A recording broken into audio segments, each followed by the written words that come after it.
Hello students, welcome you all my YouTube channel Abhishek Tiwari total NCERT solutions. आप सभी का जो है स्वागत है मेरे channel Abhishek Tiwari NCERT solutions पे। स्टूडेंट्स, यहाँ पे मैं एनसीईआरटी के लेक्चर्स प्रोवाइड करता हूँ, specially English and social science. Social science में हम हिस्ट्री, ज्योग्राफी, पॉलिटिक्स और इसके अलावा जो है इकोनॉमिक्स के वीडियोस कंटेन करते हैं। और इसके साथ साथ जो है इंग्लिश में हम 9 to 12 both literature and language cover करते हैं। ठीक है, अभी तक हम लोग लैंग्वेज लिटरेचर का ही पोर्शन कवर कर रहे हैं। बहुत जल्द ही मैं लैंग्वेज के सेशंस भी कंटिन्यू करने वाला हूँ। So students, till then just wait and watch. और आज मैं फिर से हाजिर हूँ एक नया लेक्चर लेकर के। This is the third part of the video of lesson 1 of chapter 1 of economics of class 9th NCERT. Okay, the lesson is the village of Palampur, and this is the third lecture where we are going to study about the sustainability of land as we have studied। ठीक है, हमने ये पढ़ा कि कैसे जो land है, particularly आपने ये लेक्चर पढ़ा कि जो लैंड पे फार्मिंग किस तरह से होती है।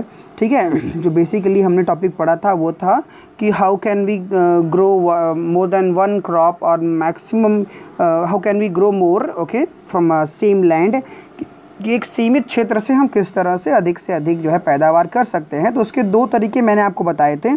ठीक है, एक बेसिकली जो है हम मल्टीपल क्रॉपिंग मेथड से कर सकते हैं और दूसरा मॉडर्न फार्मिंग के मेथड से हम कर सकते हैं। ठीक है स्टूडेंट्स, फार्मिंग तो हमने पढ़ लिया। अब जिस तरह की मैकेनिज़्म हमने देखा कि मॉडर्न फार्मिंग मेथड्स में जो मैकेनिज़्म है, जिस तरह से high yielding variety of seeds, उसके साथ साथ फिर हाई अमाउंट ऑफ वाटर इसके साथ साथ जो है पेस्टिसाइड्स, इंसेक्टिसाइड्स, केमिकल फर्टिलाइजर्स, क्या ये लैंड को सस्टेन कर पाएंगे या क्या इनसे लैंड सस्टेन मतलब लगातार कंटिन्यूअस लैंड उसकी उपज, उसकी फर्टिलिटी बनी रह सकती है। ये चीज़ें हमें यहाँ पे पढ़ने की ज़रूरत है। ठीक है, जैसा कि आप जानते हैं कि land being a natural resource, एक प्राकृतिक संसाधन, एक नेचुरल रिसोर्स होने के नाते it is necessary to be careful in its use. तो आवश्यकता ये है। ठीक है, however land is a natural resource but it is also somewhat non-renewable in nature. Okay, its maximum use sometime worse its condition। कभी कभी इसका अधिकतम उपयोग करने से लैंड की फर्टिलिटी ख़त्म हो सकती है। तो नेसेसरी ये है हमारे लिए कि हम उसका केयरफुल यूज़ करें, हम इसका जो है लेजिटिमेट यूज़ करें। ठीक है, साइंटिफिक रिपोर्ट्स जो हैं वो ये बताती हैं कि जो मॉडर्न फार्मिंग मेथड्स हैं, जिन मॉडर्न फार्मिंग मेथड्स की मैं बात कर रहा हूँ आपसे, तो जो मॉडर्न फार्मिंग मेथड्स हैं इन्होंने क्या किया है, इन्होंने ओवर यूज़ किया हुआ है नेचुरल रिसोर्सेज को, उनके बेसिस को इन्होंने ओवर यूज़ किया है। ठीक है, मतलब कि मॉडर्न फार्मिंग मेथड्स ने कहीं ना कहीं एक इसका आउटकम ये रहा है कि इनसे जो है नेचुरल रिसोर्सेज का ओवर यूज हुआ है। ठीक है, अनावश्यक और अधिक मात्रा में हमने उसका उपयोग करना शुरू कर दिया लैंड का।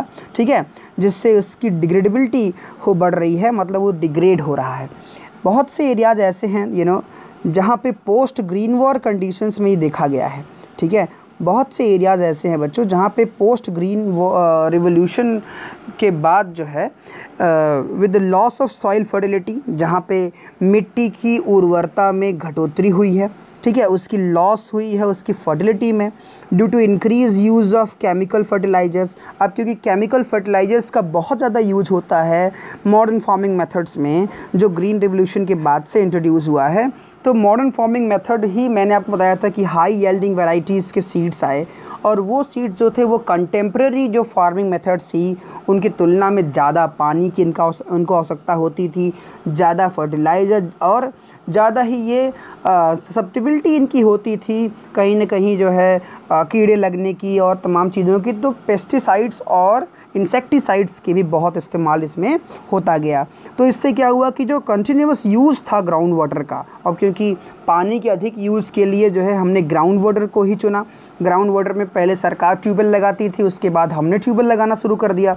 अब हमने ट्यूबवेल लगाना शुरू किया, फिर हमारी ज़रूरतें और बढ़ती गई, हमारे ट्यूबवेल से भी काम नहीं चल रहा था, पंपिंग सेट वगैरह से काम नहीं चल रहा था, तो हमने सबमर्सिबल को इन्वेंट कर लिया और हर घर घर में सबमर्सिबल की वजह से तेज़ी से लगातार जो है ग्राउंड वाटर जो है वो डिस्चार्ज हो रहा है, ठीक है। और इससे क्या हो रहा है, एक डिप्लेशन ऑफ वाटर टेबल, कहीं ना कहीं जो वाटर लेवल है, स्ट्राटा है, उसमें बहुत तेज़ी से गिरावट आ रही है, ठीक है। ये पोस्ट ग्रीन रिवोल्यूशन आउटकम्स हैं जो मैं आपसे डिस्कस कर रहा हूँ, ठीक है। और किसके पर्सपेक्टिव में, लैंड सस्टेनेबिलिटी के पर्सपेक्टिव में। अब आप देखिए कि जब पानी तेज़ी से जो है उसका स्ट्राटा घट रहा है, गिर रहा है, सो इन्वायरमेंटल रिसोर्सेस जैसे कि सॉइल फर्टिलिटी हो गई, ग्राउंड वाटर हो गया, are built up over years ना। आप ये भी जानते हैं कि जो मिट्टी की उर्वरता है, ठीक है, इसके अलावा जो है जो ग्राउंड वाटर जो डिस्चार्ज चला जा रहा है, वो पानी रिचार्ज होने में भी बहुत से वर्ष लगते हैं, ठीक है। Once destroyed it is very difficult to restore them ना। अगर एक बार ये डिस्ट्रॉय हो गया, एक बार डिस्चार्ज हो गया, तो बहुत मुश्किल होता है फिर से रिस्टोर करना। और आप देखते हैं कि हर बारिश के मौसम में सरकार मनरेगा के तहत जो है कितनी जो है तालाबों की खुदवाई करवाता है, ठीक है। लेकिन परिस्थितियाँ क्या होती हैं, ढाक के 3 पात वाली कंडीशंस होती हैं, और सब वही होता है कि पता लगता है बरसात ख़त्म होते होते जो है ना, वो वाटर जो रिज़र्व्स हैं वो भी डिस्चार्ज हो जाते हैं। तो ये कंडीशंस जो है देश में बनी होती है, ये पोस्ट ग्रीन वॉर कंडीशंस की वजह से ही हैं, to ensure future development of agriculture, ठीक है। तो एग्रीकल्चर के जो है फ्यूचर डेवलपमेंट को इंश्योर करने के लिए ये चीज़ें हमें इन्वायरमेंट को जो है फ्यूचर में सिक्योर करने के लिए ये वेज उठाने पड़ेंगे। अब देखिए केमिकल जो फर्टिलाइज़र होता है, हमने देख तो लिया कि पानी का बहुत यूज होता है, इसलिए वाटर लेवल डिस्चार्ज हो रहा है। अब हम बात करते हैं कि केमिकल फर्टिलाइज़र से भी कुछ नुकसान हो रहे हैं, ठीक है। जो केमिकल फर्टिलाइज़र्स होते हैं वो मिनरल्स जो है provide minerals, okay, which dissolve in water. Chemical fertiliser जो है वो मिनरल्स देते हैं जो डिज़ोल्व हो जाते हैं मिट्टी, पानी के साथ मिट्टी में ना, और इमीडिएटली जो है प्लांट्स के लिए अवेलेबल हो जाते हैं वो न्यूट्रिएंट्स और मिनरल्स। लेकिन ये जो रिटेनेबिलिटी है, जो रिटेन करने की क्षमता है, धारण करने की क्षमता है फर्टिलाइज़र्स की, केमिकल फर्टिलाइज़र्स की मिट्टी के द्वारा, वो बहुत ही शॉर्ट पीरियड होता है, शॉर्ट टर्म्ड होता है ना, कम समय के लिए होने के नाते फिर क्या होता है कि ये जो चीज़ें होती हैं वो रनिंग वाटर के थ्रू ये फर्टिलाइज़र्स, ये पेस्टिसाइड्स, ये बह जाते हैं ना सॉइल के साथ, सॉइल के ऊपर से, और फिर जाकर के या तो ग्राउंड वाटर शिप हो जाते हैं या फिर रनिंग वाटर के थ्रू ये रिवर और कैनाल्स में चले जाते हैं। तो क्या करते हैं, ग्राउंड वाटर को पोल्यूट कर देते हैं, रिवर्स को और लेक्स को पोल्यूट कर देते हैं, ठीक है। तो जो केमिकल फर्टिलाइज़र्स हैं, ये बैक्टीरियाज जो होते हैं, जो माइक्रो ऑर्गेनिज्म होते हैं, जो मिट्टी को हर बार जो है इसको फर्टाइल बनाते हैं, ठीक है, between 2 crop cycle, crop cycle में 2 क्रॉप के बीच में, तो उनको भी ये मार देते हैं, ठीक है। इससे क्या होता है कि after some use the soil will be less fertile and then even before, ठीक है। तो क्या होता है कि पहले की तुलना में कहीं ज़्यादा मिट्टी की अपनी उर्वरता, उसकी फर्टिलिटी ख़त्म हो जाती है। तो जो कंजप्शन है केमिकल फर्टिलाइज़र्स का, आप इसको देखते हैं कि जो हमारा नेशनल एवरेज है उससे कहीं ज़्यादा हरियाणा और पंजाब में यूज होता है। सो कंटिन्यूस जो यूज करने से केमिकल फर्टिलाइज़र से सॉइल बहुत तेज़ी से डिग्रेड हो रही है। सॉइल हेल्थ कार्ड अगर देखा जाए तो सॉइल बहुत कमज़ोर हो गई है उन राज्यों में। अगर हम फर्टिलाइज़र्स ना डालें तो वो सॉइल्स जो हैं इतनी डिग्रेड हो चुकी हैं कि वहाँ पे कुछ भी प्रोड्यूस होना पॉसिबल नहीं है। तो ये है कि लैंड की सस्टेनेबिलिटी भी जो है एक बड़ा क्वेश्चन है। Will the land sustain this way? I think the land will never sustain, ठीक है। इस तरीके से तो लैंड सस्टेन नहीं करेगा, तो ये एक बड़ी समस्या है, ठीक है। मॉडर्न फार्मिंग मेथड्स में ये एक विचारणीय, एक थिंकेबल क्वेश्चन है, where one should stress more कि जो सस्टेनेबिलिटी है लैंड की, उसे कैसे ना हैंड टू हैंड मेंटेन किया जाए, ठीक है, लैंड के यूज के साथ साथ, ठीक है। होप आपको ये समझ में आया होगा। आगे बढ़ते हैं। How is land distributed between the farmers of Palampur means the land distribution in Palampur. अब हम लोग डिस्ट्रीब्यूशन कंपोजिशन देखते हैं कि लैंड का डिस्ट्रीब्यूशन पालमपुर में किस तरह से हुआ है। इनफैक्ट मेरा कहने का मतलब होता है कि किसानों के बीच में, बड़े किसानों, छोटे काश्तकारों के बीच में ना लैंडलेस कितने हैं और कितने लोग मजदूरी करते हैं, ये सब तमाम तरह की ग्राफ्स यहाँ पे हम प्रोफाइल्स को स्टडी करेंगे। Let's see. तो आपने ये रियलाइज़ किया होगा how important the land is for farming, कि फार्मिंग के लिए लैंड कितने इंपॉर्टेंट होते हैं। ठीक है। Unfortunately not all the people engage in agriculture. ठीक है, लेकिन दुर्भाग्य से हर कोई इंगेज नहीं होता एग्रीकल्चर में ना, have sufficient land for cultivation. ठीक है। अब सफिशिएंट लैंड जो है कल्टीवेशन के बावजूद हर कोई जो है इंगेज नहीं होता है। तो पालमपुर अगर हम बात करें तो जो पालमपुर गांव है वहाँ पे 1/3, ठीक है, टोटल लैंड जो है उसका 1/3 ऑफ द 450 फैमिलीज़, 450 फैमिलीज़ में से लगभग 150 फैमिलीज़ ऐसी हैं जो लैंडलेस हैं, जिनके पास भूमि ही नहीं है, भूमिहीन है। ठीक है, which is 150 families, you know. Most of them Dalits, अधिकतर उसमें से क्या हैं, वो दलित हैं, स्पेशली एससीज़ हैं। Have no land for cultivation, जिनके पास कल्टीवेशन के लिए कोई लैंड नहीं है। On the other of the remaining families, okay, और जो बची हुई फैमिलीज़ हैं हु ओन लैंड, जिनके पास लैंड है, ठीक है, उसमें से 240 families cultivate small plots of land. ठीक है, जो 240 फैमिलीज़ ऐसी हैं जो स्मॉल या मार्जिनल कल्टीवेटर्स हैं या स्मॉल या मार्जिनल फार्मर्स हैं, जिनके पास थोड़ी बहुत लैंड है। ठीक है, means less than 2 hectare in size, जिनके पास 2 हेक्टेयर से कम ज़मीन है। तो ये एक मेजरमेंट हो गया। फिर इसके अलावा इसी कॉम्पोजिशन में 150 और 240 निकल गया। अब जो बचे हुए लैंड है सो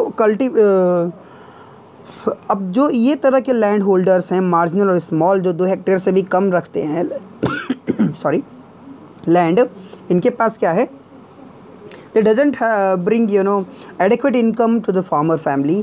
इन लोगों की जो है लैंड से बहुत एडिक्वेट पर्याप्त मात्रा में जो है फैमिलीज़ को सपोर्ट नहीं मिल पाता है इसके आउटकम से। ठीक है, तो अगर एक देखा जाए, एक यहाँ पे एग्जांपल दिया, आप इसको समझेंगे तो बहुत समझ में आपको अच्छे से आएगा।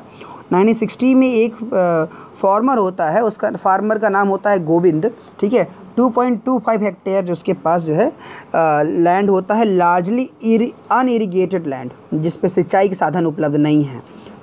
ठीक है, तो जब वो अपने 3 लड़कों की मदद से गोविंद क्या करता है, कल्टीवेट करता है लैंड को, though they did not live very comfortably ना, हालांकि वो बहुत कंफर्टेबली नहीं रहते।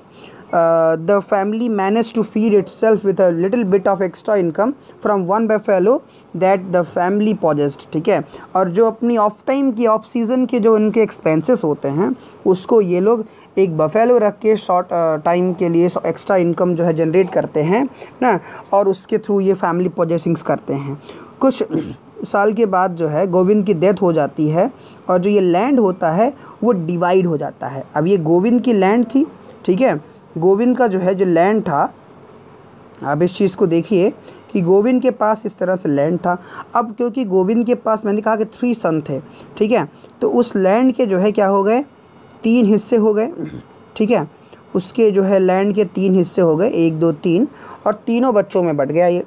ठीक है, क्योंकि हमारे यहाँ ये लीनेज होता है ना कि लैंड जो है वो फर्दर बढ़ता रहता है फैमिली मेम्बर्स में। ठीक है, वंश परंपरा के अनुसार। So this land was divided among the 3 sons, 3 बच्चों में डिवाइड हो गई लैंड। ठीक है, हर एक लड़की कितना मिला, अब 0.75 हेक्टेयर। ठीक है, लगभग 0.75 हेक्टेयर लैंड ही बचा। Even with improved irrigation, the modern farming method, improve irrigation वगैरह करने से और मॉडर्न फार्मिंग मेथड वगैरह से गोविंद के जो सन थे are not able to make a living from their land ना, वो चाह कर भी अपनी पूरे परिवार के लिए उस 0.75 हेक्टेयर में अपनी फैमिली को रन करना, उनकी लिवलीहुड को रन करना वो पॉसिबल नहीं था उसके लिए। ठीक है, so they have to look for in additional work during the part of the day year। तो उन्हें साल के और महीनों में जो है ऑफ सीजन्स में उन्हें कुछ और काम तलाशने भी पड़ते थे।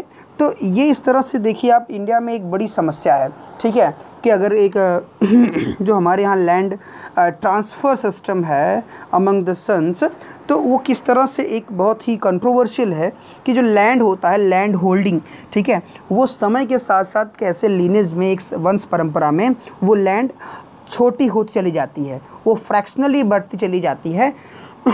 और ये एक बड़ा रीज़न है, जो आपको मैं बता दूं कि ये एक बड़ा रीज़न है जो हमारे देश में लैंड होल्डिंग जो कैपेसिटी है वो बहुत ही छोटी है, इसलिए मार्जिनल और स्मॉल लैंड होल्डर्स ज़्यादा मिलते हैं ना। तो लैंड होल्डिंग बच्चों में बंटने की वजह से बहुत छोटी हो जाती है, इसलिए जो मॉडर्न इक्विपमेंट्स हैं ना, बहुत से मॉडर्न ऐसे यंत्र हैं जो देश के बहुत से हिस्सों में चल नहीं पाते हैं, कंटिन्यू लग नहीं पाते हैं, क्योंकि उनका यूज़ बड़े फार्म फील्ड्स में होते हैं और इंडिया में छोटे छोटे फार्म फील्ड्स पाए जाते हैं।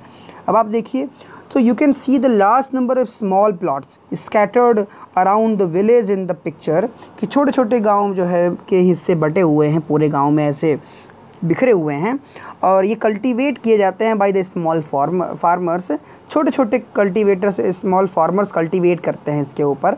वहीं दूसरी ओर more than half of the area of the village is covered by plots that are quite large in size. वहीं गांव का आधे से अधिक हिस्सा जो है वो बहुत बड़े लैंड होल्डिंग साइज़ वाले हैं, ठीक है। पालमपुर में लगभग 60 फैमिलीज़ ऐसी हैं जो क्या करते हैं, मीडियम और लार्ज फार्मर्स हैं, जो कल्टीवेट करते हैं 2 हेक्टेयर से ज़्यादा लैंड पे, ठीक है। उनमें से कुछ ऐसे हैं जिनके पास 10 हेक्टेयर से भी ज़्यादा ज़मीनें हैं, ठीक है। तो मैंने कहा कि 60 फैमिलीज ऐसी हैं जो मीडियम और लार्ज फार्मर्स हैं, जिनकी जोत जो है, जिनकी जो लैंड होल्डिंग कैपेसिटी है वो कहीं ज़्यादा है, ठीक है। वो 10 हेक्टेयर, 2 हेक्टेयर से अधिक, और कहीं कहीं तो 10 हेक्टेयर से भी ज़्यादा है। तो इस तरह से अनइक्वल डिस्ट्रीब्यूशन लैंड का पाया जाता है। एक तो होता है कि हमारा समाज जो है जिस तरह से बटा हुआ था, वो एक कारण था कि अधिकतर, क्योंकि और इसके अलावा जो हमारे देश में जो है हमारे देश में एक प्राचीन समय से जो चली आ रही राजस्व वसूली की जो परंपराएं थी, राजस्व मतलब रेवेन्यू कलेक्शन के जो तरीके थे, वो भी एक बड़े कारण हैं आज देश में लैंड डिस्ट्रीब्यूशन के अनइक्वल होने का, जिसमें से मुख्य रूप से आपने नाम सुने होंगे इस्तमरारी हो गया, जिसको हम स्थायी बंदोबस्त भी कहते हैं ना, परमानेंट सेटलमेंट कहते हैं, वो एक मेथड हो गया। इसके अलावा जो है फिर महलवाड़ी हो गया, रैयतवाड़ी हो गया, ठीक है, तिनकठिया सिस्टम हो गया। तो ऐसे तमाम तरह सिस्टम से क्या होता था, लैंड डिस्ट्रीब्यूशन बहुत ही अनइक्वली जो है, मतलब लैंड होल्डिंग अनइक्वली डिस्ट्रीब्यूटेड हुआ करता था, और उसका परिणाम, और उसके बाद दूसरी जो रीज़न है लैंड डिस्ट्रीब्यूशन का अनइक्वल होने का, वो है एक फैमिली लीनेस ट्रेडिशन, जिसके बेसिस पे एक पिता के पास अगर 10 बीघे ज़मीन है तो वो 5 बच्चों में बट रही है तो 2-2 बीघे हो जाएंगे, फिर उन बच्चों के छोटे छोटे प्लॉट्स में और डिवाइड हो जाएंगे उनके बच्चों के। तो ये इस तरह से जो है लैंड ही होल्डिंग जो है एकदम से ख़राब हो जाती है। और हमारे देश में लैंड होल्डिंग छोटे होने का कारण होता है कि मॉडर्न जो फार्मिंग मेथड है, जो कॉमर्शलाइजेशन है, वो पॉसिबल नहीं होता है, और कहीं ना कहीं मैनुअल लेबर के लिए हम मजबूर होते हैं, मैनुअल आउटपुट के लिए, जो कॉस्टली पड़ता है फार्मर्स के लिए, ठीक है। इनके लिए जो है दुनिया के और देशों में, अमेरिका हो गया, ऑस्ट्रेलिया हो गया, यूरोपियन कंट्रीज़ हो गए, कनाडा हो गया, यहाँ पे मॉडर्न फार्मिंग एक्टिविटीज़ इक्विपमेंट्स का बहुत बेहतर रोल होता है, और इसलिए यहाँ आउटपुट जो होता है यील्ड % हमसे बेहतर होता है, ठीक है। तो ये हो गया लैंड डिस्ट्रीब्यूशन का, लैंड डिस्ट्रीब्यूशन हमने यहाँ स्टडी कर लिया, ठीक है। अब इसके बाद अगला, इसमें कई क्वेश्चंस हैं बच्चों, आप इसको पढ़ते चलेंगे तो आपको कई क्वेश्चन यहाँ से मिलेंगे, ठीक है। सो यहाँ पे distribution of cultivated area and farmers दिया गया है, ठीक है। Number of farmers, medium and large farmers, देखिए यहाँ पे ये बना हुआ है, इस तरह से आप बार ग्राफ में देख सकते, पाई ग्राफ चार्ट वगैरह में देख सकते हैं। तो ये इसके अलावा और भी डिटेल्स हैं, आप इसको देखते रहेंगे तो आपको समझ में आएगा, नहीं समझ में आता है तो आप इसको पूछेंगे।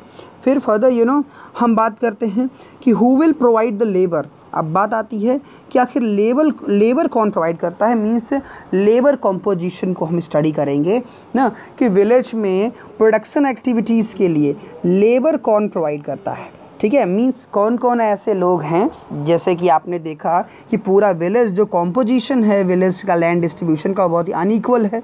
ठीक है, 450 में 1/3 फैमिलीज़ जो हैं वो लैंडलेस हैं, बाकी जो है 240 फैमिलीज़ हैं जो बहुत ही स्मॉल एंड मार्जिनल फार्मर्स हैं, और बचे हुए 60 फैमिली ऐसी हैं जो मीडियम और लार्ज लैंड होल्डिंग कैपेसिटी वाली फैमिलीज़ हैं। अब इसमें बात आती है कि फिर लेबर कौन प्रोवाइड करता है। ठीक है, ये भी एक महत्वपूर्ण फंक्शन है कि जहाँ प्रोडक्शन करना है तो उसके लिए लेबर डिसाइड होना बहुत ज़रूरी है। ठीक है, after land labour is the next necessary factor, जैसा कि मैं आपने पहले लेक्चर में पढ़ा भी है। फैक्टर ऑफ प्रोडक्शन में सबसे पहले लैंड की बात आती है, लैंड डिस्ट्रीब्यूशन हमने पढ़ लिया। अब बात आ रही है कि लेबर, ठीक है, कि लेबर कॉम्पोजिशन किस तरह से होता है, ये दूसरा फैक्टर ऑफ प्रोडक्शन होता है। So farming requires a great deal of hard work. Farming क्या होता है, एक कम्प्लीटली मैनुअल एक्टिविटी होती है, मतलब हाथों से लगभग की जाने वाली, जहाँ बड़े पैमाने पर हार्डवर्क की ज़रूरत पड़ती है, और वो हार्डवर्क कहीं ना कहीं मशीनों से वो फाइन एंड हार्डवर्क पॉसिबल नहीं होती है, तो मैनुअल हेल्प की ज़रूरत पड़ती है। Small farmers along with their families cultivate their own field. छोटे छोटे जो फार्मर्स हैं, जो स्मॉल और मार्जिनल फार्मर्स हैं, वो अपनी फैमिलीज़ के साथ कल्टिवेट करते हैं अपनी ज़मीन, जो छोटी बहुत उनके पास लैंड होल्डिंग होती है उस पर वो क्या करते हैं, अपने पूरे परिवार के साथ वो लेबर देते हैं अपना। ठीक है, क्योंकि वो दूसरों को अफोर्ड करने के जो है कैपेबल नहीं होते हैं। ठीक है, दस they provide the labour required for farming themselves, क्योंकि अपने खेत में करने के बाद, अब मैंने आपको बताया था कि वो अपने खेत में करने के बाद क्या होता है कि वो अपनी और एक्स्ट्रा लिविंग्स को कमाने के लिए, अर्न करने के लिए वो दूसरों के यहाँ भी जो है लेबर जो है कहीं न कहीं प्रोड्यूस करते हैं अपना। So medium and large farmers hire farm labourers. इन फार्म लेबरर्स को क्या करते हैं, अपना काम करने के बाद इनको मीडियम और लार्ज फार्मर्स हायर कर लेते हैं अपने खेतों में काम कराने के लिए। ठीक है, जैसा कि आप पंजाब हरियाणा में देखते ही हैं कि कितने बड़े पैमाने पंजाब हरियाणा में जो है लार्ज लैंड होल्डिंग्स पाई जाती हैं, और किस तरह से आपने कोरोना के सीज़न में देखा होगा कैसे वहाँ किसान परेशान हैं।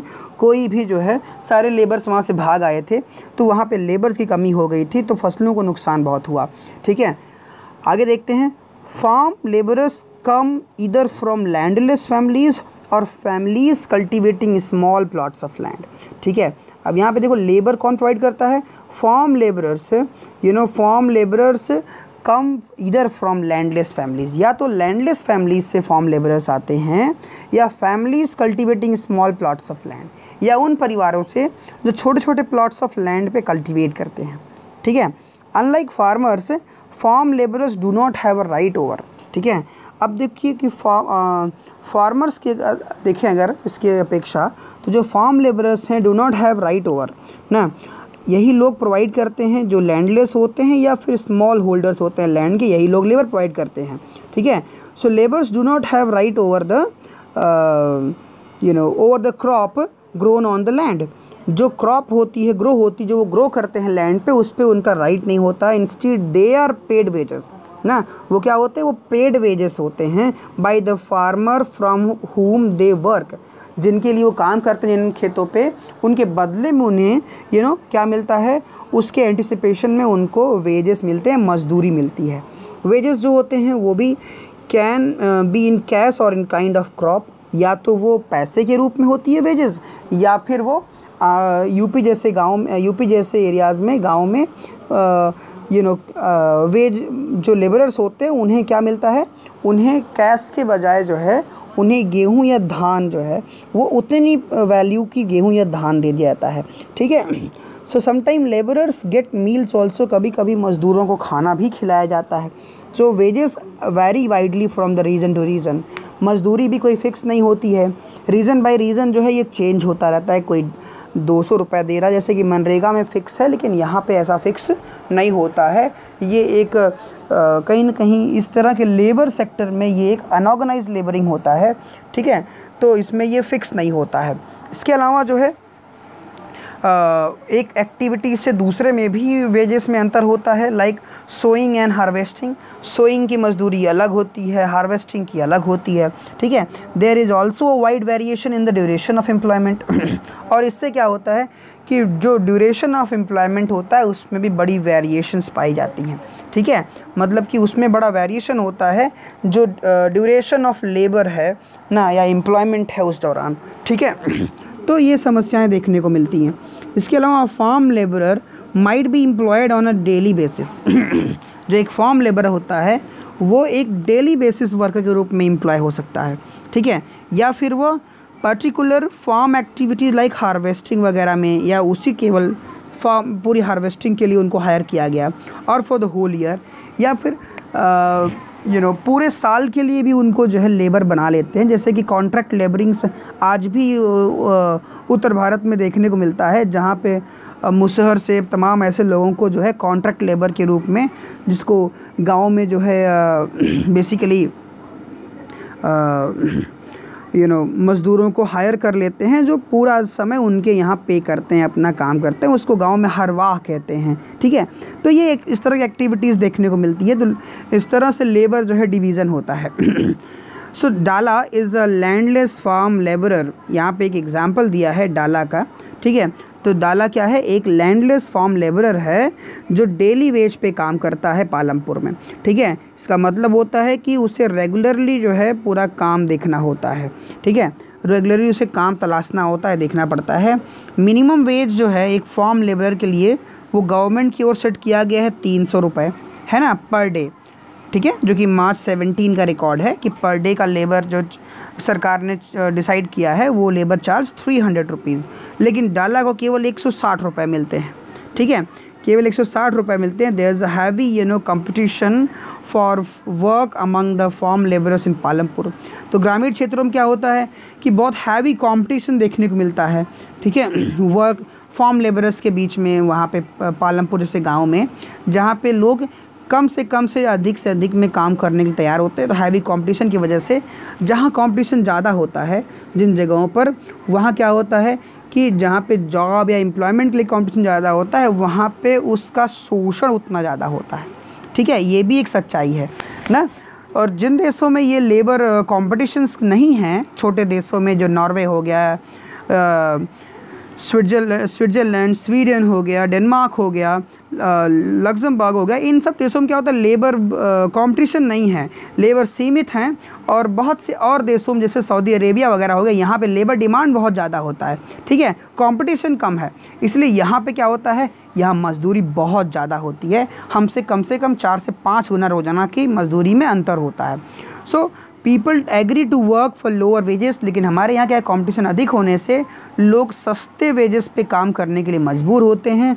Dala complains about his situation to Ramkali ना, who is another farm labourer. Dala अपनी सिचुएशंस की शिकायत जो है रामकली से करता है, जो खुद भी एक फार्म लेबरर है, ठीक है। Both Dala and Ramkali are among the poorest people in the village. ये गाँव के सबसे गरीब लोगों में से एक है, ठीक है ना। तो इस तरह की कंडीशन जो हैं वो डिस्ट्रीब्यूशन या लेबर डिस्ट्रीब्यूशन इस तरह से पाया जाता है। आप यहाँ से भी एक नोट्स प्रिपेयर कर सकते हैं, ठीक है। So why are farm labourers like Dala and Ramkali poor. क्यों ये पुअर हैं, ठीक है, बात इसकी आती है। आप इन चीज़ों से देख करके समझ सकते हैं इनका आंसर। कोशिश किया करिए आप इन चीज़ों के आंसर तलाशने की ना। जो प्रॉब्लम्स क्रिएट होती है, कहीं भी आपको समझ नहीं आ रहा, यू कैन व्हाट्सएप मी। आप मुझे व्हाट्सएप पे जो है इसके लिए क्वेश्चन भेज सकते हैं, मैं आपको वहाँ रिप्लाई कर दूँगा, ठीक है students. So this is what the explanation of today's lecture. We have accomplished a good part of it, ठीक है। कुछ और चीज़ें बची हैं जिसको हम अगले लेक्चर में डिस्कस करेंगे। सो स्टूडेंट्स, अच्छा रिस्पॉन्स आपकी ओर से मिल रहा है। थोड़ी सी विविंग्स कमज़ोर है, आई होप कि आप सब घर पे ही हैं, बट आप इस तरह से अपनी पढ़ाई को नहीं छोड़िए, ठीक है। Corona is not for ever, ये हमेशा के लिए नहीं है, कभी ख़त्म होगा। लेकिन जो जितनी ज़्यादा नॉलेज, जितनी ज़्यादा स्टडी करके इस समय में अपने रिविजन्स को स्ट्रॉन्ग करेगा, उतनी ज़्यादा स्टडी करेगा, प्रैक्टिस करेगा, वो उतनी बेहतर कंडीशन में खड़ा होगा दूसरों के कंपेयरिंग में। So don't deal this time lazily इसको डील मत करिए। आप पढ़िए, एक्स्ट्रा टाइम निकाल के पढ़िए। आप 10 घंटे नहीं पढ़ सकते, आप 4 घंटे ही मैनेज करिए और कोशिश करिए वीडियो लेक्चर्स को पूरा देखिए, जिससे कि आपका कॉन्सेप्ट क्लियर हो। आज अगर आपका कॉन्सेप्ट क्लियर हुआ है तो प्लीज़ आप मुझे जो है उसको कमेंट करिए, और जो भी प्रॉब्लम्स हैं वो भी आप कमेंट करिए। I will be over there okay to solve your problem. ठीक है। एक और चीज़, छोटी सी रिक्वेस्ट कि आपको लेक्चर पसंद आया तो आप लेक्चर को लाइक करिए, इसको शेयर कर दीजिए। ठीक है। और सब्सक्राइब करना ना भूलें प्लीज़।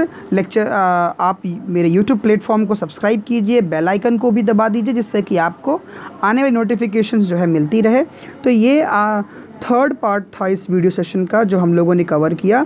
इसके बाद बच्चों एक और लेक्चर जो है वो हम लोग यहाँ पे स्टडी का एक और लेक्चर जो है एक क्या कम से कम 2 लेक्चर्स या 3 ऐसे लेक्चर्स जो हैं कंटिन्यूसली हो सकते हैं। मुझे लगता है 2 लेक्चर्स में हम इसको कवर कर लेंगे। ठीक है। सो होपफुली 5 लेक्चर्स बनेंगे इसके।